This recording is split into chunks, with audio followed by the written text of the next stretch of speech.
trying to think of like a fun, catchy jingle for this. Ba-ba-ba-ba-ba-ba-ba-ba. Book review. I realized that it's been a couple weeks. I haven't given you all an update. I've read 2 more books to take us to the end of the month, and I'm halfway through my last book of the month. So let's do a recap of all of them. First up is Husbands and Lovers. This book came highly recommended. Trash. Did not like it. It's like a 2 out of 10.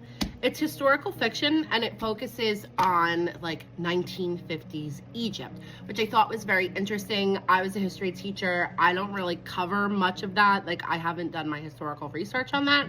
So it's very interesting to see Egypt's flourishing society after World War II and the resistance that was being met by the actual Egyptian people there because of colonialism and imperialism and all that kind of stuff.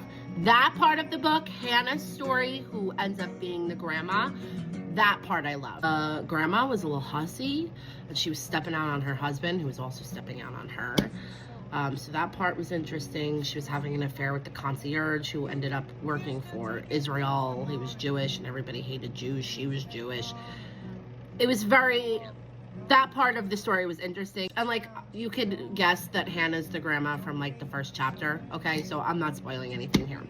The rest of the story goes back and forth with this one sister. She's a single mom. Her son almost died. He's on dialysis. She's like down on her luck. She has an illegitimate son with a rock star named Monk. Their love story was like, okay, like it really spoke to how the social classes work, if you will. But other than that, it didn't wow me. It was very predictable. There were no moments when I was like, oh my God, this is the best book I've ever read. We could have just skipped Mallory's story altogether and just focused on Hannah in this book, and I think it would have been much better. But I think I gave it 3 stars on Goodreads. I'm giving it 2 stars in real life. Not my favorite. My mom got me this book for Christmas, Don't Believe Everything You Think. And I figured after reading that trash, I needed like just like maybe I need to learn something. So I went through this. I've highlighted a bunch of it. It's just like a self-help book on how to get yourself out of your brain. And the part that really resonated me, they were talking about thinking versus thoughts.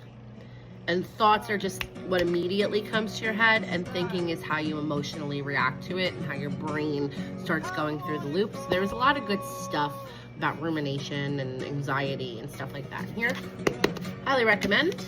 And now I am on to Beautiful World, Where Are You? By Sally Rooney. The first book that I read by her wrecked me. This one, I can already tell, is going to shatter my heart into a million fucking pieces.